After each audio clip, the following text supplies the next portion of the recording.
Welcome.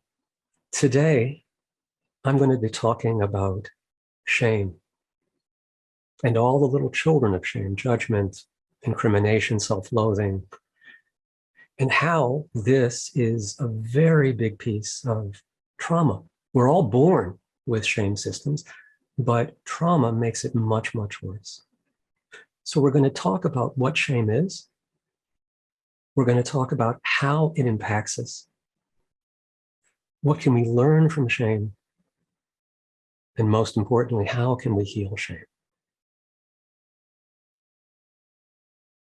So shame and guilt are related but different. Guilt is remorse, upset, judgment that we have about an action that we did, a behavior that met or didn't meet our expectations or other people's expectations. It's not about you as a person, it's about an action. In contrast, shame is global. Shame isn't about an action you did, it's about the core of you. When we're in shame, the core of us feels unlovable, wrong, disgusting, less than, sick, ugly. Shame is a dark, very, very, very contracted experience. Matter of fact, it's one of the psychological states that we have no inborn psychological defenses against.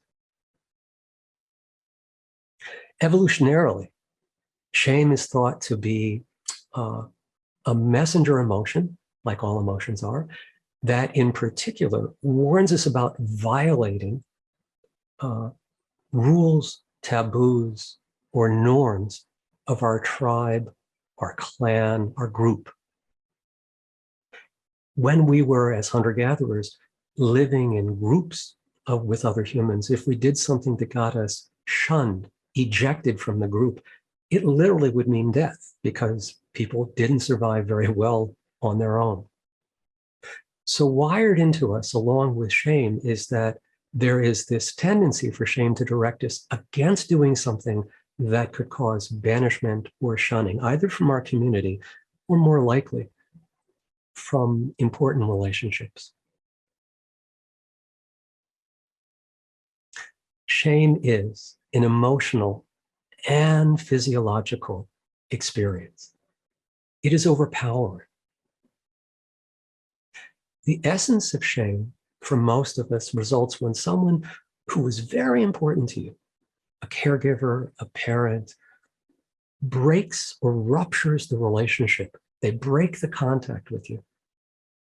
So for example, in abusive families, there is often a parent or two that has narcissistic qualities. And a parent with narcissistic qualities, any individual with narcissistic qualities, has a difficulty with their own shame. And so because of that, whenever they feel hurt, they react by shaming the other in a furious, angry state, blaming the other.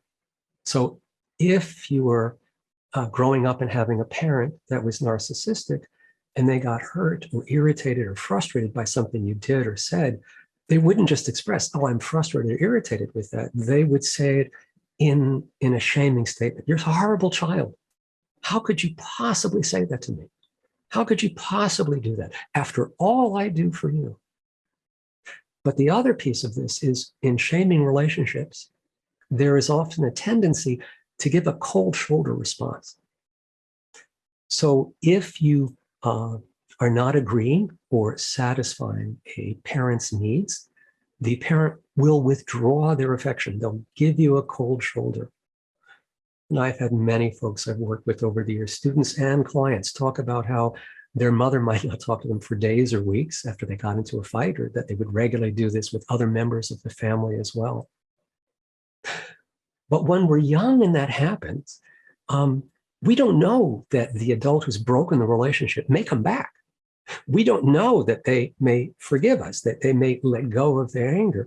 And so for a child's nervous system, this is extremely threatening and immediately puts us into a high state of flight, fear, agitation, and also kind of a sinking towards dorsal, towards giving up. Oh no, this is horrible.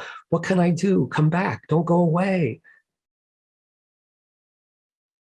If you've then experienced trauma, and part of trauma, especially interpersonal trauma, involves a lot of manipulation of shame and blame,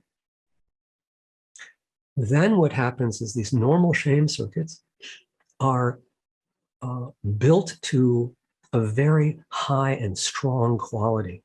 It takes very little to set them off, and they come on with a roaring response, and it stays on for a long time. So a real common experience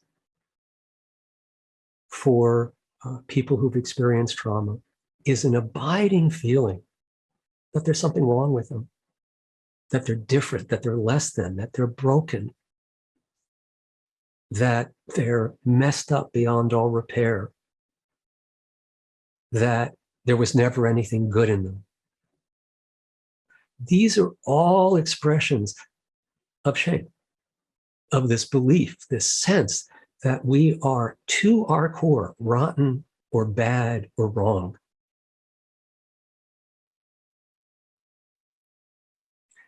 And what we've also found, for example, is that the quality of care, compassion, and connection that is offered in relationship, it's a high quality of caring and connection.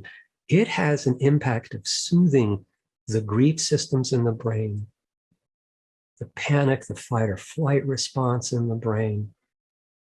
And in so doing, it also directly soothes the shame response.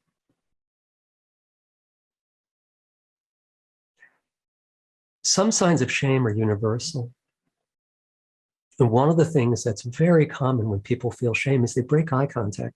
They have a hard time looking directly at you. They'll look all over and give you some scant looks, but it's hard for them to offer direct eye contact because they're feeling bad about themselves. They're afraid if you see into them, you'll see their badness. You'll see what's wrong. So you may already be hearing in this that when we're in shame, we're dysregulated. And the primary experience of dysregulation with shame is there's a lot of dorsal involvement. There's a lot of collapse, wanting to disappear. The traditional posture of shame is kind of like burying our face in our hands, hunching over, not wanting to see or be seen. And when we're in that state, and shame is the driver when we're in that state, we are a victim to the stories, the feelings, the reality that shame generates in our mind. Remember, we always have the option to listen to 3 different stories. One of our dorsal story, our ventral story, and our sympathetic story. When we get stuck, we tend to listen to whatever state we're in. So if you're in shame, you're in this deeply self-loathing, collapsed place where you feel very bad about yourself. But it's really, I want to emphasize it, it's a physical and physiological sensation. In addition to psychology, we feel physically bad. And in that state, we don't have connection. In that state of shame, we have isolation, severe isolation. Everyone else is better than me. I don't deserve to be in connection. I'm not lovable. I'm not good enough.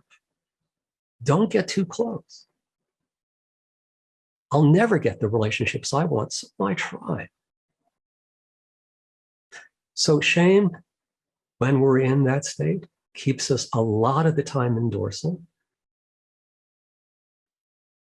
which you'll also find is that at times it's mixed with sympathetic. So that as we collapse into shame, if you pay attention at times, sometimes you'll just be in that overwhelmed shutdown, please go away, everybody disappear state. But you'll notice that there'll be moments of moving into flight, worried about, oh my God, this is happening and I got to make this better, or I can't be found out, or I have to undo this, a panic about trying to salvage yourself from the impending shame. Or you can go into fight, become enraged at yourself for doing this again. How stupid am I? How many times does it take me to learn? Why do I keep doing that? So there can be high energy of fight or flight aimed at and against us, digging this kind of deeper into that dorsal hole of shame, where we still have this mixture of shame and this uncomfort energy of fight and flight being aimed at us.